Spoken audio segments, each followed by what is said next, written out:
2026년 이 새해에도 하나님의 언약이 성취되고 기도가 응답받는 축복이 가득한 한 해가 되시기를 우리 주님의 이름으로 축원드립니다.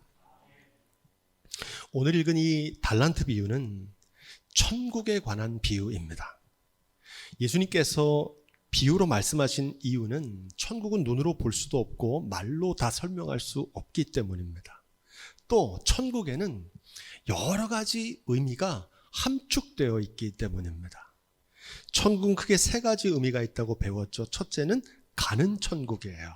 이 땅의 삶을 마치고 아버지의 품에서 안식을 누리는 천국입니다.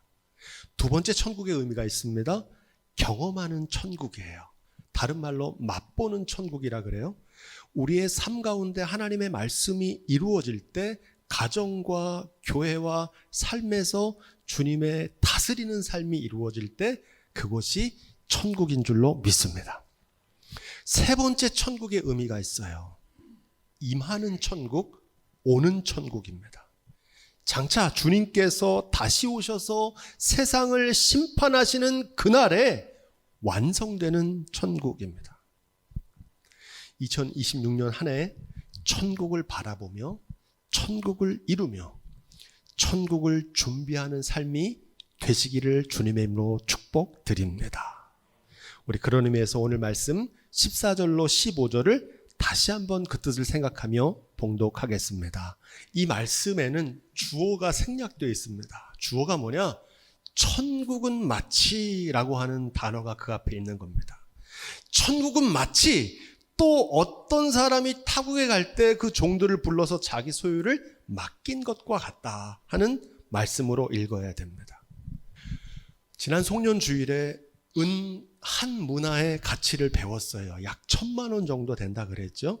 반면에 오늘 말씀에 나오는 금 한 달란트는 약 33kg의 무게를 가리킵니다. 요즘으로 환산하면 무려 한 달란트는 66억에 달하는 엄청난 액수입니다.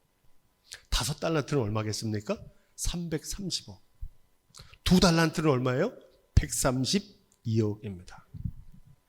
문화는 우리가 동일하게 주어진 시간과 일상을 의미한다고 배웠습니다. 그렇다면 달란트의 의미는 뭘까요? 결론부터 말씀드리면 달란트는 재능과 은사입니다. 달란트는 영어로 탤런트예요. 재능, 재주라는 말이에요. 하나님이 주신 천부적인 재능, 남다른 능력을 말합니다. 이 달란트는 아주 특별한 은사입니다. 생명과 건강, 외모와 자녀 다 돈으로 환산할 수 있습니까? 없습니까? 우리의 생명 돈으로 살 수 없잖아요. 그만큼 소중한 것이기 때문에 달란트입니다. 삶에서 누리는 명성과 권력도 달란트입니다. 우리에게 주신 물질도 은사예요. 많은 분들이 신유의 은사만 은사는 줄 아는데 아닙니다. 여러분, 물질의 축복도 은사입니다. 이 말씀에서 우리가 주목하는 구절은 한번 따라해 볼까요? 자기 소유를 맡김과 같으니. 아멘. 뭘 맡겼다 그래요? 자기 소유. 달란트는 내 것이 아닙니다. 주인의 소유예요. 우리는 주님께서 잠시 맡기신 것을 위임받아 관리하는 청지기일 뿐입니다. 청지기는 영어로 스튜어드라고 하는데 관리인이란 뜻이에요. 맡기신 분의 뜻대로 잘 관리하다가 주인이 되찾으실 때 다시 되돌려 드리는 겁니다. 이게 이 비유의 핵심이에요. 여러분, 우리의 생명과 건강, 물질과 자녀도 내 것이 아니라 하나님의 소유입니다. 이 모든 물건이 다 주의 손에서 왔사오니 다 주의 것이니이다. 아멘. 전 이 고백이 여러분들의 고백이 될 수 있기를 축복드립니다. 이 고백이 바로 11조의 정신이에요. 우리가 잠시 위임받은 청직이란 사실을 아무리 강조해도 아마 잘 받아들여지지 않는 분도 계실 겁니다. 하지만 이 진실을 확실하게 깨닫는 날이 옵니다. 언제일까요? 죽음의 순간입니다. 위기의 순간에 깨닫게 돼요. 이거 내 거 아니었구나. 잃어버린 다음에 깨달아요. 생명이 내 건 줄 알고, 건강이 내 건 줄 알고, 자녀가 내 건 줄 알고, 물질이 내 건 줄 알았는데 이거 내 것이 아니구나. 다 잃어버린 뒤에 깨달으면 너무 늦어요. 청직이라는 사실을 하루라도 빨리 깨닫는 게 지혜예요. 그래야 남은 날 동안 맡기신 분의 뜻대로 선용하며 살 수 있기 때문입니다. 오늘 이 비유에서 우리에게 주목할 구절이 하나 있어요. 한번 따라해 볼까요? 각각 그 재능대로. 각각 그 재능대로 주셨다는 거예요. 이 달란트는 동일하지가 않고요. 차이가 있어요. 이거 너무 불공평한 거 아니냐 이렇게 생각하는 분이 계실 텐데 여러분 더 많이 받았다고 자랑하거나 자만할 것도 없어요. 너무 적게 받았다고 위축되거나 낙심할 필요도 없어요. 왜 그렇습니까? 많이 받은 자에게는 많이 찾으세요. 적게 받은 자에게는 적게 찾으세요. 누가복음 21장에 귀한 말씀이 나옵니다. 예수님께서 회당에서 부자들이 헌금함에 헌금 넣는 것을 보시고 어떤 가난한 여인이 2렙돈을 넣는 것을 보셨어요. 이 가난한 여인은 모든 사람보다 많이 넣었다고 주님께서 그 여인을 축복해 주셨어요. 그러면서 이렇게 말씀하세요. 저들은 그 풍족한 중에서 헌금을 넣었거니와 이 여인은 그 가난한 중에서 자기가 가지고 있는 생활비 전부를 넣었느니라. 주님께서 우리를 이렇게 판가름하시는 줄로 믿습니다. 많고 적음이 중요한 게 아니에요. 큰 힘에는 큰 책임이 따른다는 격언처럼 특별한 재능과 은사에는 특별한 책임이 따른다는 겁니다. 주님께서 주신 만큼 우리가 받은 대로 되찾으시는 날이 와요. 맡기신 것만 찾으세요. 16절로 18절도 읽겠습니다. 시작. 5달란트 받은 자는 바로 가서 그것으로 장사하여 또 5달란트를 남기고 2달란트 받은 자도 그같이 하여 또 2달란트를 남겼으되 1달란트 받은 자는 가서 땅을 파고 그 주인의 돈을 감추어 두었더니. 아멘. 오늘 말씀에 나오는 모든 종들은 다 달란트를 받은 사람입니다. 안 받은 사람 얘기하는 게 아니에요. 그런데 서로 다른 선택을 합니다. 어떤 사람은 바로 가서 장사를 했는데 어떤 사람은 땅을 파고 감추어 두었다는 겁니다. 여러분, 맡기신 달란트를 어떻게 사용할지는 여러분의 자유입니다. 선택은 자유예요. 처분할 권한도 함께 주셨거든요. 이걸 자유의지라 그럽니다. 최고의 존중과 사랑과 신뢰입니다. 이 자유의지는. 세상에서 지도자들은 가스라이팅을 하거든요. 그러면서 통제와 억압하잖아요. 주님은 그렇게 안 하세요. 그냥 맡기세요. 다만 그 자유에 따르는 책임을 물으세요. 마지막 심판대 앞에서. 서로 다른 선택을 한 이유는 뭘까요? 장사를 했던 사람은 주인이 달란트를 맡기신 이유가 뭔지를 알았어요. 하지만 1달란트 감추어둔 사람은 주인이 달란트를 맡기신 이유를 몰랐던 겁니다. 오늘 많은 사람들은 1달란트 받은 종처럼 주님이 나에게 귀한 달란트를 왜 맡기셨는지 이유를 모른 채 평생을 살아가요. 더 많은 사람은 내가 무슨 달란트를 받았는지도 몰라요. 청직이라는 사실을 모르고 주인이라 여기며 살아갑니다. 19절 말씀이 중요합니다. 19절 시작. 오랜 후에 그 종들의 주인이 돌아와 저희와 회개할세. 아멘. 이 비유의 핵심입니다. 주인이 다시 돌아왔던 것처럼 주님이 다시 오시는 그날이 옵니다. 하나님의 심판대 앞에서 우리의 삶을 결산하는 날이 와요. 회개한다니까요. 하나하나 따지세요. 오랜 후에라고 하는 구절에서 우리가 주목하게 됩니다. 주님께서는 곧 오신다고 말씀하셨는데 2000년이 지나도록 더디 오시고 있어요. 그러니까 안 오시는 줄 알아요. 많은 기독교인들이 주님이 다시 오신다는 것을 생각조차 안 해요. 강단에서 설교되지를 않아요. 그냥 이 세상에서 잘 먹고 잘 사는 데에만 관심이 있어요. 하지만 주님은 반드시 다시 오시는 줄로 믿습니다. 여러분, 이 복음을 교회에서 듣는 게 축복이에요. 사랑하는 자들아, 주께는 하루가 1000년 같고 1000년이 하루 같은 이 한 가지를 잊지 말라. 주의 약속은 어떤 이에 더디다고 생각하는 것 같이 더딘 것이 아니라 오직 주께서는 너희를 대하여 오래 참으사 아무도 멸망하지 아니하고 다 회개하기에 이르기를 원하시느니라. 아멘. 주님께서 우리에게 한 사람이라도 회개하고 돌아오기를 위해서 기다리고 계시는 거예요. 하지만 영원히 참지는 않으세요. 그날에 주님께서 맡기신 것을 되찾으시며 우리에게 물으십니다. 하지만 많은 사람들은 기독교인들을 포함해서 이 사실을 잊어버리고 청지기인데 주인처럼 살아갑니다. 여러분, 그날이 언제인지 알 수 있습니까? 없습니까? 몰라요. 알 필요도 없어요. 하지만 이것만은 알고 사셔야 돼요.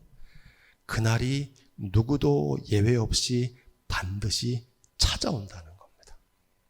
예외가 없어요. 또 한 가지 우리가 기억해야 될 사실이 있어요.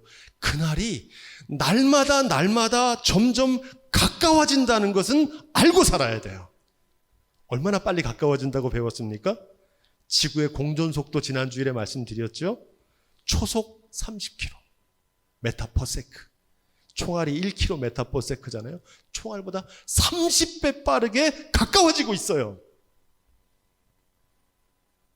이걸 깨닫는 지혜가 있기를 주님의 이름으로 축복드립니다. 20절로 23절 말씀 우리 함께 읽겠습니다. 시작. 5달란트 받았던 자는 5달란트를 더 가지고 와서 가로되 주여 내게 5달란트를 주셨는데 보소서 내가 또 5달란트를 남겼나이다. 그 주인이 이르되 잘하였도다 착하고 충성된 종아 내가 작은 일에 충성하였음에 내가 많은 것으로 내게 맡기리니 내 주인의 즐거움에 참회할지어다 하고 2달란트 받았던 자도 와서 가로되 주여 내게 2달란트를 주셨는데 보소서 내가 또 2달란트를 남겼나이다. 그 주인이 이르되 잘하였도다 착하고 충성된 종아 내가 작은 일에 충성하였음에 내가 많은 것으로 내게 맡기리니 내 주인의 즐거움에 참회할지어다 하고. 아멘. 착하고 충성된 종이란 큰 성과나 위대한 업적을 남겼다는 뜻이 아닙니다. 맡기신 분의 뜻대로 선용했다는 뜻입니다. 내가 작은 일에 충성하였음에 라고 하는 이 구절에 주목하십시오. 요한계시록을 묵상하면서 7교회 중에 유일하게 칭찬만 받은 교회가 있어요. 어떤 교회입니까? 빌라델비아 교회예요. 이 교회만은 칭찬만 받았어요. 주님께. 그 칭찬받은 이유가 계시록 3장 8절에 이렇게 기록되어 있어요. 우리 함께 읽어보겠습니다. 시작. 내가 작은 능력을 가지고도 내 말을 지키며 내 이름을 배반하지 아니하였도다. 아멘. 저는 요한계시를 읽으면서 이 말씀이 제일 은혜가 됐어요. 작은 능력을 가지고도 내 말을 잘 지켰다는 거예요. 주님은 큰 능력을 칭찬하시는 게 아니에요. 세상에는요, 정말 큰 능력을 가지고 있으면서도 충성하지 않는 이들이 많기 때문입니다. 여러분, 너무 작다고 낙심할 필요 없어요. 주님께서 맡기신 일에는 작은 일이 없어요. 24절로 27절 우리 함께 읽어볼까요? 시작. 1달란트 받았던 자도 와서 가로되 주여 당신은 굳은 사람이라 심지 않은 데서 거두고 해치지 않은 데서 모으는 줄을 내가 알았으므로 두려워하여 나가서 당신의 달란트를 땅에 감추어 두었었나이다. 보소서 당신의 것을 받으셨나이다. 그 주인이 대답하여 가로되 악하고 게으른 종아, 나는 심지 않은 데서 거두고 해치지 않은 데서 모으는 줄로 내가 알았느냐. 그러면 내가 마땅히 내 돈을 취리하는 자들에게나 두었다가 나로 돌아와서 내 본전과 별리를 받게 할 것이니라 하고. 아멘. 이 말씀을 읽을 때 이 대목이 참 어려워요. 쉽게 이해하기가 어렵습니다. 주인에게 받은 그대로 돌려드렸을 뿐인데 왜 악하고 게으른 종이라고 책망을 받았을까요? 주인은 구차하게 이자의 수익을 원하는 분이 아닙니다. 실패에 대한 두려움을 질책하거나 현실에 안주하는 무사한 일을 책망하는 것도 아니에요. 주인이 종을 책망했던 진짜 이유는 뭘까요? 여러분, 이 질문이 왜 중요하냐면 우리도 하나님의 심판대 앞에서 이런 책망을 받을 분이 많아요. 우리의 문제거든요.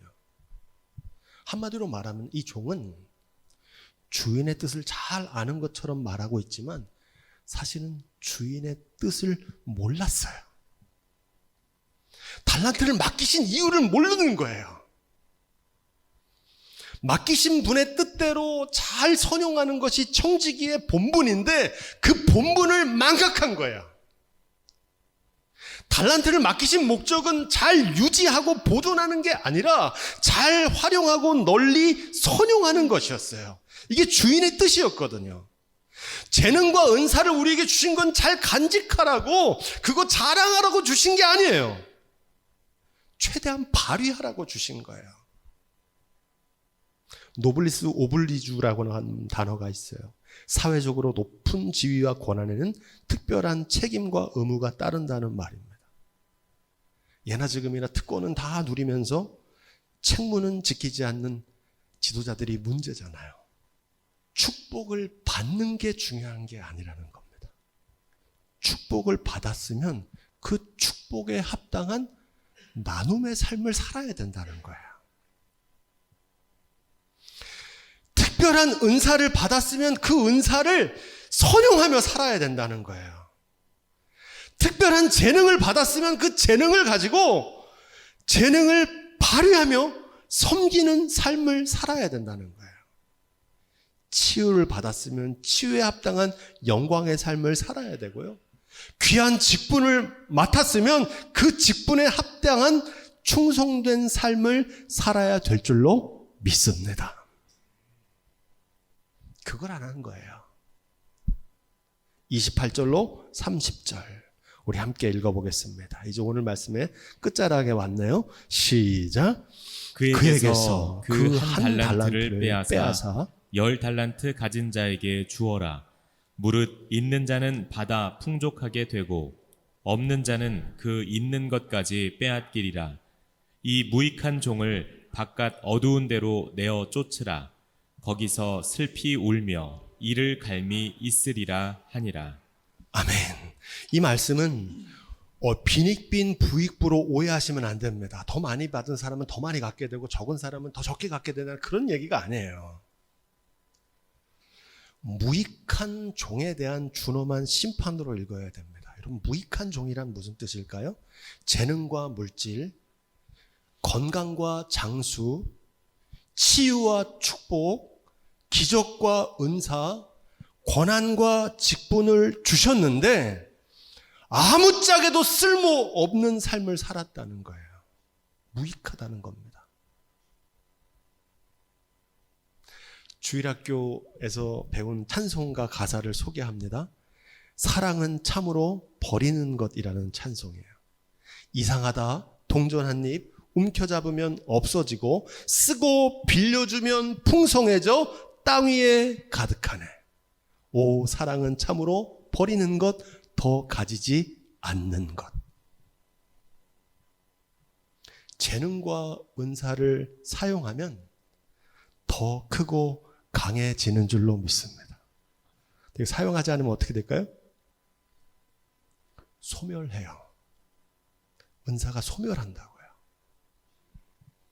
달란트를 선용하면 하늘의 상급이 크지만 묻어두면 빼앗기고 바깥 어두운 데로 쫓겨나 슬피 울며 이를 가는 신세가 돼요. 다시 기회가 없거든요. 쉽게 말씀드릴까요? 아끼면 똥 된다는 겁니다. 아끼면 똥 돼요.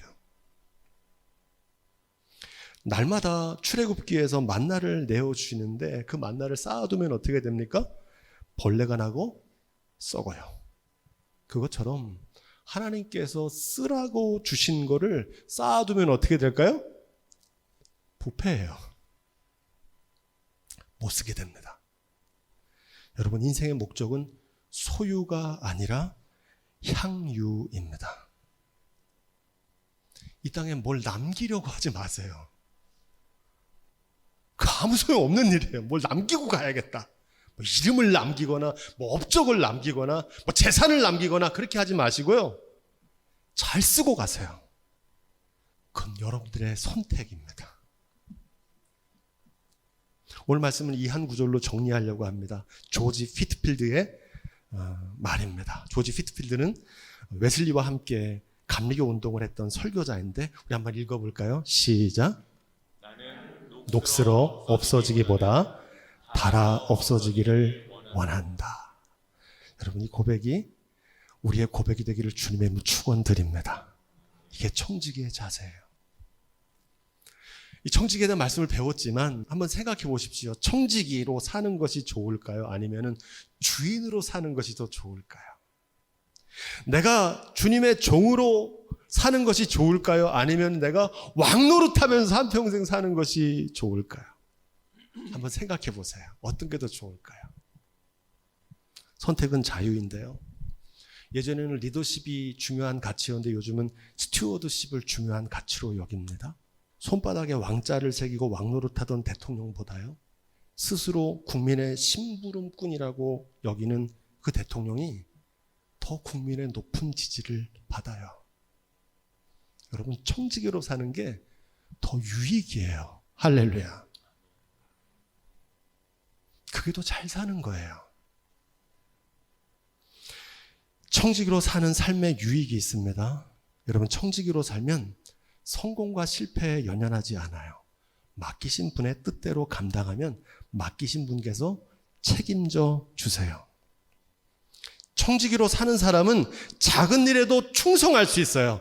하나님께서 맡기신 일에는 작은 일이 없기 때문입니다. 청지기로 사는 사람은 어떠한 고난과 시련이 와도요, 끝까지 그 사명 충성스럽게 감당할 수 있어요. 왜 그렇습니까? 주님께서 마침내 칭찬해 주실 것을 믿기 때문입니다. 할렐루야. 청지기로 사는 사람은 왕처럼 교만하게 굴지 않고요, 군림하지 않고요, 겸손하게 섬기며 살아갈 수 있어요. 무엇보다 천국의 주인공이 되고요, 주님의 상급과 칭찬이 있어요. 가장 큰 건 뭔지 아세요? 쓰임받는 기쁨이 있어요. 할렐루야. 주님께서 오늘 우리에게도 소중한 달란트를 맡겨 주셨고 청지기로 부르신 줄로 믿습니다. 바라기는 2026년 이 새해에 신실한 주님의 청지기로 사는 삶이 다 되시기를 복의 근원 되신 우리 주님의 이름으로 축원드립니다.